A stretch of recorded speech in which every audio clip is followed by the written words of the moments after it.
오늘부터 드디어 신약성경에 나옵니다. 첫 번째 인물, 오늘은 세례 요한입니다. 그런데 유치부는 81가고 초등부는 78과 79가 두 과를 오늘 같이 진행하기 때문에 선생님이 조금 말을 더 빠르게 할 거니 우리 친구들이 집중 경청하여서 세례 요한이 어떤 사람이고 왜 신약성경의 주인공은 예수님인데 세례 요한이 먼저 등장하는 걸까? 라고 의문을 가지면서 왜 세례 요한이 먼저 나오게 된 걸까? 라고 생각하는 그런 시간이 되었으면 좋겠고 또 답을 얻는 시간이 되었으면 좋겠습니다. 신약의 첫 시작이 예수 그리스도가 아니고 세례 요한으로 시작이 됩니다. 왜 그럴까? 우리 세례 요한에 대해서 한번 살펴보도록 하겠습니다. 세례 요한에 대해서 검색을 하니까요 엄청 많아요. 사실 세례 요한은 신약 성경에서도 그렇게 많이 등장하는 인물이 아닌데도 불구하고 세례 요한에 대해서 검색을 하니까 세례 요한은 이런 사람이고 이런 사람이고 이런 사람이고 엄청 많은 검색 창에 검색이 뜨더라고요. 이름의 뜻은 여호와는 은혜로우시다 라는 뜻을 갖고 있고 아버지는 사가랴 제사장입니다. 엄마는 엘리사벳의 아들로 태어났습니다. 그런데 예수님과 비슷하게 예수님도 천사가 마리아에게 나타나서 이야기해 주잖아요. 마찬가지로 가브리엘 천사가 세례 요한이 날 것을 예고하였고 이렇게 예수님의 또 친척으로 예수님보다 6개월 먼저 태어났어요. 6년이 아니라 6개월 먼저 태어난 사람이었고요. 또 유대 광야에 거주했고 요단강에서 세례를 베풀었다 하여서 이름이 요한이야. 이름이 세례 요한이 아니라 이름은 요한인데 세례를 베푸는 사람 그래서 세례 요한. 예수님의 제자 중에도 요한이 있고 요한이란 이름이 꽤 많기 때문에 구별하기 위해서 세례 요한이라고 불렸습니다. 예수님과 거의 동시대에 활동했던 인물입니다. 또 세례 요한은 세례의 목적이 뭐였냐면 회개였어요. 회개. 이스라엘 백성들이 돌이켜 하나님 앞에 정말 진심으로 마음 다해서 회개하기를 소망하면서 그 회개의 그 증표로 세례를 베푸는 사역을 감당했고요. 너무 경건하고 너무 검소하고 너무나 위대한 사람이라서 사람들이 이 사람이 메시아냐? 라고 오해하기도 했습니다. 또 이 사람은 오실 메시아 바로 예수 그리스도에 대해 증거를 했고요. 예수님께 세례를 베푼 사람 예수님은 하나님의 아들인데도 불구하고 예수님께 세례를 베푼 사람이 바로 세례 요한입니다. 또한 세례 요한은 아까도 말했지만 검소한 삶을 살았어요. 세례 요한이 가난한 집안의 자손이 아니야. 아버지가 제사장이고 제사장의 가문의 사람이었단 말이야. 그래서 모든 것이 풍족했고요. 온전한 삶을 살 수 있었던 그런 사람임에도 불구하고 오히려 사막에서 사는 사람들처럼 낙타 털옷을 입고 메뚜기와 성청을 먹는 그런 검소한 삶을 살게 되었다는 거죠. 또 세례 요한은 왕 앞에서도 당당히 왕의 죄를 지적하고 물론 그것 때문에 나중에 죽게 되지만 뜻을 굽히지 않은 고든 성품을 가지고 있어요. 이것을 한자로 선생님이 이것을 적합한 한자가 뭘까라고 생각했는데 강직하다라고 표현할 수 있습니다. 또 자기 소명에 투철한 자였어요. 세례 요한은 사람들이 메시아로 착각할 정도로 정말 위대한 사람이었는데 나는 그분의 신발끈도 풀을 자격이 없는 그런 사람입니다 라고 고백했던 자기 소명이 무엇인지 알았던 투철한 소명의 사람이었단 말입니다. 겸손한 자였고요. 담대하고 의로운 자였습니다. 또한 구약에 속한 마지막 인물 그래서 마지막 선지자라고 표현합니다. 또한 마지막 나시린입니다. 우리 친구들 나시린 그럼 떠오르는 사람 삼손 있죠. 나시린이었고요. 구약과 신약의 다리 역할을 하기 때문에 세례 요한이 이렇게 예수님보다 먼저 예수님보다 6개월 먼저 태어났고 또 오늘 신약을 여는 첫 번째 분에서 세례 요한을 우리가 만나게 되는 것입니다. 또한 구약의 예수님의 선구자로서 예언된 자, 예수님을 온전히 예비하는 사람, 그 사람으로 세례 요한이 속해 있고요. 또 예수님께서 이렇게 말씀하셨어요. 세례 요한이 다른 사람들 보기에도, 일반 사람들 보기에도 메시아처럼 뛰어나 보이고 대단해 보였는데 예수님 또한 세례 요한을 이렇게 칭찬하셨어요. 뭐라고? 여인이 낳은 자 중에 가장 큰 자라고 칭찬하시고 인정하셨습니다. 이만큼 세례 요한은 어떤 누구도 손가락질 받을 그런 인물이 아니었고, 누구든지 와 정말 대단하다, 저 사람 정말 멋지다, 야 어떻게 사람이 저럴 수가 있어? 라고 칭찬하고 우러러보는 그런 사람이었습니다. 결국 사명을 다하다가 순교를 당했지만 끝까지 죽기까지 충성한 자가 바로 세례 요한입니다. 이렇게 정말 세례 요한, 우리 친구들이 기억해야 될 인물인데, 이 세례 요한이 자기 스스로를 뭐라고 말했냐면 바로 광야에 외치는 자의 소리다, 이렇게 말했어요. 여러분, 광야에 외치는 자의 소리는 우리가 잡을 수도 없고 우리가 그것을 찍어 놓을 수도 없고, 그것을 물론 지금은 녹음 기계가 있어서 녹음해 놓으면 되겠지만, 광야에 외치는 자의 소리라는 것은 나는 아무 흔적이 없습니다, 나는 아무것도 아닙니다, 나는 그 어떤 것도 나를 표현할 수 없습니다. 왜? 나의 소명은 바로 주의 길을 준비하는 자입니다. 나의 소명은 나를 드러내고 선지자로서 막 선포하기도 하고 회개하라 촉구하기도 하지만, 나의 사명은 온전히 그 예수님, 주의 길, 메시아를 예비하는, 준비하는 그런 사람입니다. 그래서 자기 스스로 나는 광야에 외치는 소리입니다, 이렇게 말하고 끝나는, 사라지는, 기억되지 않는 그 소리입니다. 흔적도 남지 않은 그 소리라고 아주 겸손하게 자기의 소명을 떳떳하게 또 멋지게 밝혔다는 것이에요. 그렇게 살아갔어요. 세례 요한이 그렇게 살았습니다. 이렇게 세례 요한이 계속 사람들에게 회개하라, 천국이 가까웠다, 회개하시오, 그리고 세례를 받으시오. 왜? 세례를 받아야 내가 구원받은 자로서의 삶을 살아갈 수 있는 증거가 되기 때문에, 나는 지금 물로 세례를 주지만 앞으로 오실 이는 성령으로 너희에게 세례를 줄 것입니다 라고 이야기했어요. 많은 사람들이 세례 요한의 선포에 응답했어요. 맞아, 내가 회개해서 정말 우리가 구원받아야지. 그래서 많은 사람들이 요단강에 다 몰려와서 세례 요한에게 물로 세례를 받았습니다. 그런데 바리새인과 사두개인 이 사람들은 뭐야? 나는 율법대로 잘 살고 있는데 왜 내가 세례를 받아야 돼? 내가 왜 죄인이야? 라고 하는 사람들이 있었다는 얘기예요. 여러분, 지금도 그래요. 지금도 내가 무슨 죄인이야? 내가 무슨 죄를 졌길래? 내가 왜 예수님이 나의 죄 때문에 십자가 못 박혀 죽으셨대? 말도 안 돼. 내가 왜 죄인이야? 라고 이야기하는 사람들도 아직 있습니다. 세상에 많습니다.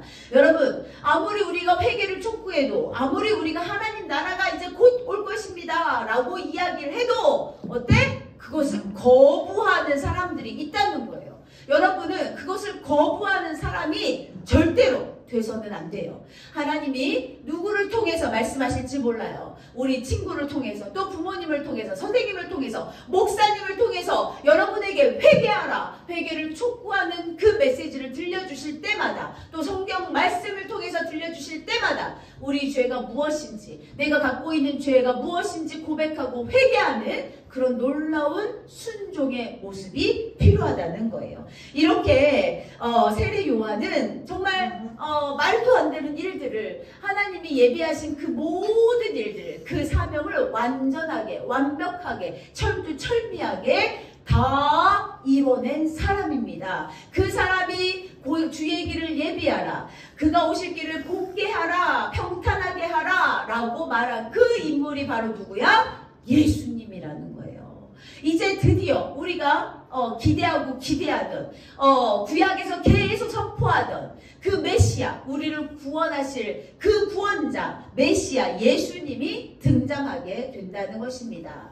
여러분, 세례 요한은 정말 이렇게 준비를 했어요. 예수님, 내가 누구다, 내가 선지자 누군데 나를 잘 따라라, 이렇게 한 것이 아니라 철저하게 자기를 낮추고 겸손한 모습으로 예수님을 준비했다는 거예요. 우리 친구들도 지금 우리는 너무나 자유롭게, 너무나 자연스럽게 예수님의 그 놀라운 사건들, 그 복음을 우리가 듣고 그것을 믿고 그것을 선포하고 있지만 사실 그렇게 하는 사람이 많지 않다는 거예요. 지금 이 순간에도 세계 방방곡곡에 또 우리나라 대한민국에 예배를 드리는 교회가 얼마나 많을까 생각해 봅니다. 그런데 그 가운데 많은 목회자들이, 선생님들이 복음을 선포하는데도 불구하고 어때요? 그 복음을 듣는 자는 극히 소수란 얘기예요. 그 극히 소수인 우리가 그러면 이제 어떻게 살아야 되고 어떤 모습으로 우리 예수님을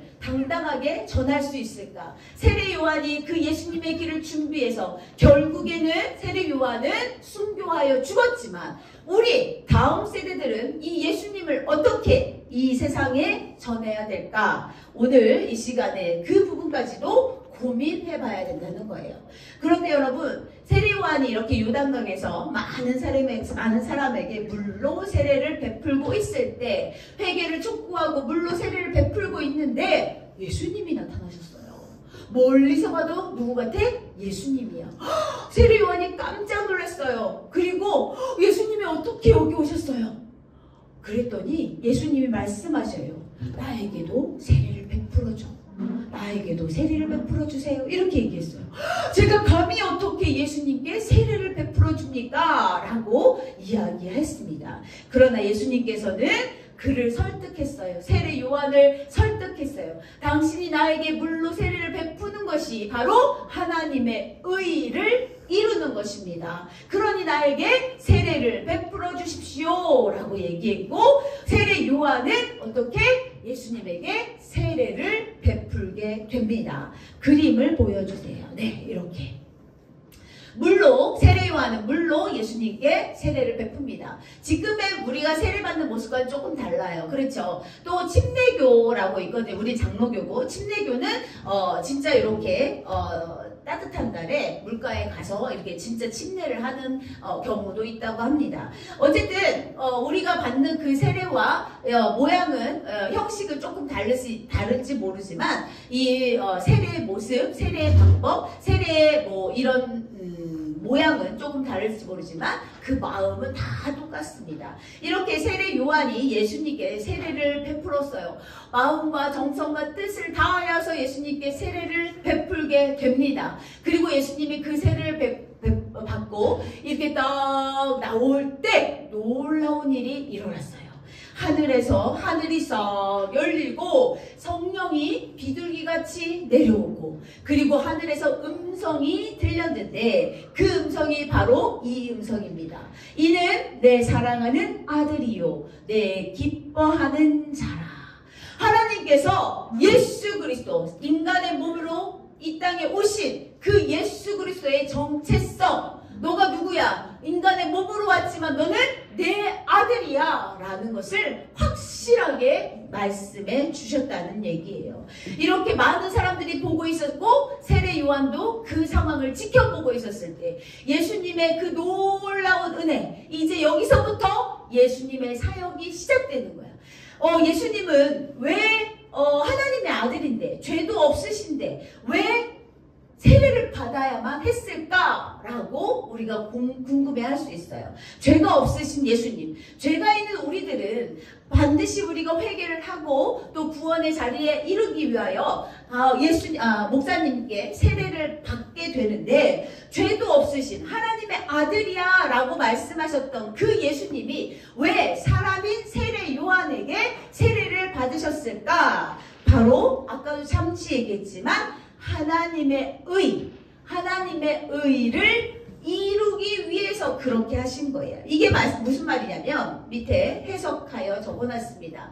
예수님은 죄인을 구원하기 위해 세상에 보내신 아버지의 뜻을 쫓아 하나님의 구원 계획을 시작하기 위해서 세례를 받으신 거예요. 이제 인간의 몸이 됐어. 하나님의 아들인 것은 확실하지만 내가 인간의 몸이 돼서 많은 사람들이 죄를 짊어지고 가야 돼. 그 이전에 그 죄를 씻기 위하여 제일 먼저 한 일이 바로 세례를 받은, 이것부터 지금 예수님의 사역은 시작된다는 거예요. 이 모든 행위가 뭘 위해서? 하나님의 의. 그것이 뭐야? 하나님의 구원 계획. 누구를 구원해?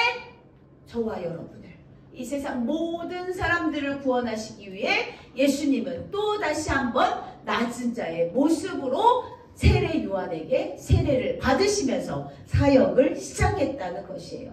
여러분, 이것이 그냥 선생님이 입술로 이렇게 얘기하니까 이게 감동이 안 오는 것 같은데 상상을 하셔야 돼요. 우리가 생각을 하셔야 돼요. 하나님의 아들 예수님이 이 땅에 오셨어요. 그것도 동정녀 마리아에게 정말 성령으로 잉태하여 그렇게 오셨어요. 예수님은 죄도 모르시고 죄가 없으신 분이지만 우리 죄인을 위해서 이 땅에 오셨고 그 죄값을 대신 치러주기 위해서 세례를 먼저 받으셨다는 거예요. 이 부분에 있어서 정말 하나님의 그 놀라운 계획, 하나님의 그 놀라운 사랑, 그 예수님의 놀라운 순종의 모습을 우리가 배워야 된다는 것입니다. 여러분, 하나님의 의는 그의 아들도 너무너무 사랑하시지만 그의 아들보다 누구를? 죄인인 우리를 더 사랑하셔서 우리를 위해서 아들을 이 땅에 보내시고 그 구원의 의를 이루기 위해 이렇게 사역을 시작하도록 도우신다는 것입니다. 여러분, 정말 하나님이 예수님께서 세례 요한에게 세례를 받으시고 이렇게 나오시는 그 상황이 마태복음 3장 17절에 기록되어 있습니다. 우리 한번 다 같이 힘써서 읽어보겠습니다. 시작! 예수께서 세례를 받으시고 곧 물에서 올라올세 하늘이 열리고 하나님의 성령이 비둘기같이 내려 자기 위에 임하심을 보시더니 하늘로부터 소리가 있어 말씀하시되 이는 내 사랑하는 아들이요 내 기뻐하는 자라 하시니라. 아멘.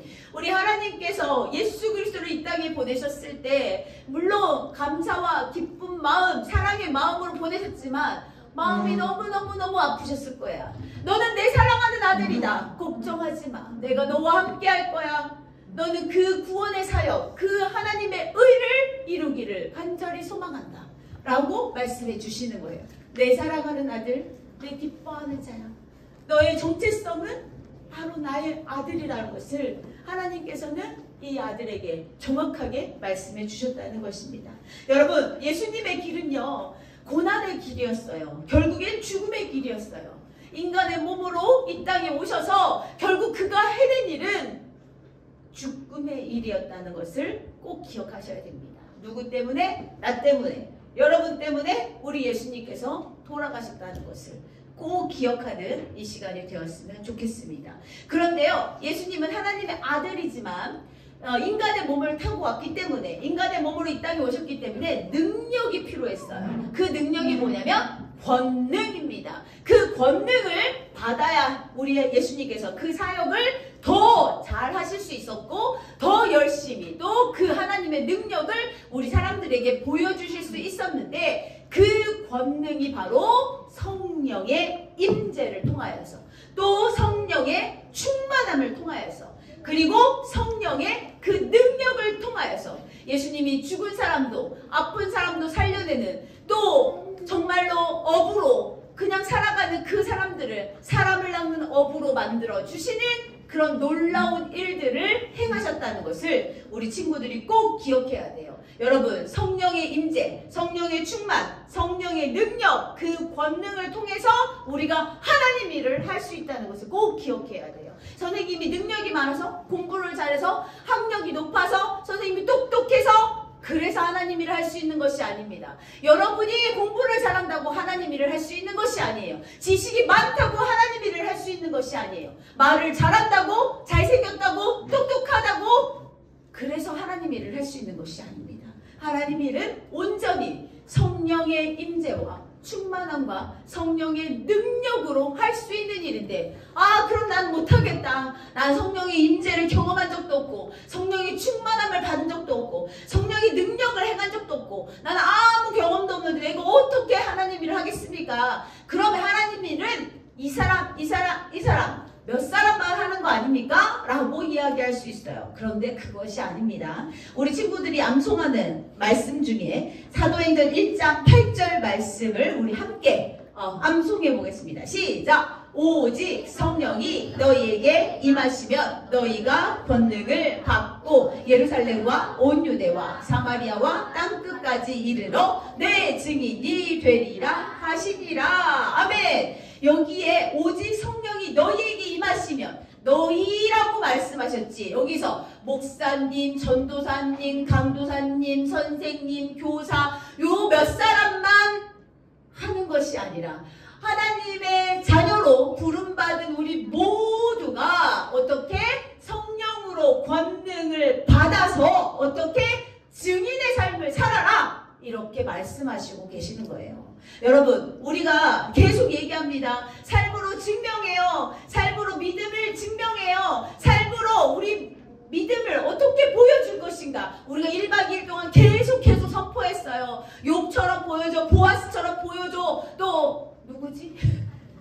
요나단처럼 보여줘, 또 아비가일처럼 보여줘. 그래, 그렇게 보여줘야 돼. 우리의 믿음을 그렇게 선포했어. 그런데 오늘 말씀에 다시 한번 그렇게 나오는 거예요. 증인된 삶을 살아야 된다. 우린 나만, 선생님만, 목사님만 그런 것이 아니라 우리 모두가, 예수를 믿고 구원받은 우리 모두가 우리가 증인된 삶을 살아야 되는데, 우리가 증인된 삶을 살기 위해 매일매일 노력하는 것도 필요하지만 우리가 첫 번째로 받아야 할 것이 뭐다? 성령의 충만함이다. 권능을 행할 수 있는 성령의 충만함이다 라는 것이에요. 우리 예수님이 이제 사역을 시작하시게 됩니다. 이제 공생의 시간이 이제 시작이 되는데, 그 전에 벌써 이미 성령의 충만함을 받고 사역을 시작하시는 것처럼 우리도 이제 결심했어. 어제 결심해서 오늘부터 뭐 할 거예요? 계속 다 적었어. 8가지를 적었어. 그 8가지를 매일 실천하는 거 나의 의지일 수도 있겠지만, 그 이전에 나에게 성령이 충만하여서 하나님의 권능으로 그 일을, 증거하는 일을, 증인된 일을 할 수 있다는 것을 우리 친구들이 꼭 기억해야 됩니다. 따라서 우리가 이것이 우리 선생님들의 사명이 아니고, 우리 목사님들의 사명이 아니고, 우리 전도사님들의 사명이 아니고 우리 모두의 사명임을 믿고 우리가 함께 선포하며 세례 요한, 우리 예수님을 본받고 살아갈 수 있는 우리 꿈나무 친구들이 되기를 간절히 소망합니다. 아멘. 우리 함께 외치겠습니다. 마지막, 삶으로 믿음을 보여줘요. 어떻게 해서? 성령 충만하여서. 우리 성령 충만하여 삶으로 믿음을 보여줘요. 함께 큰 소리로 외치겠습니다. 시작! 성령 충만하여 삶으로 믿음을 보여줘요. 아멘. 기도하겠습니다. 살아서 역사하시는 하나님, 정말 감사합니다. 세례 요한을 통하여서 철저하게 예수님을 예비하게 하시고 순종하게 하시는 하나님, 정말로 감사드립니다. 또한 예수님을 이 땅에 보내주셔서 우리를 구원하게 하시고, 또 우리를 또 순종하게 하시고, 또 성령 충만함으로 증인된 삶을 살아가게 하시는 하나님을 찬양합니다. 우리 친구들 모든 가운데, 모든 삶 가운데, 우리 선생님들 모든 삶 가운데 성령 충만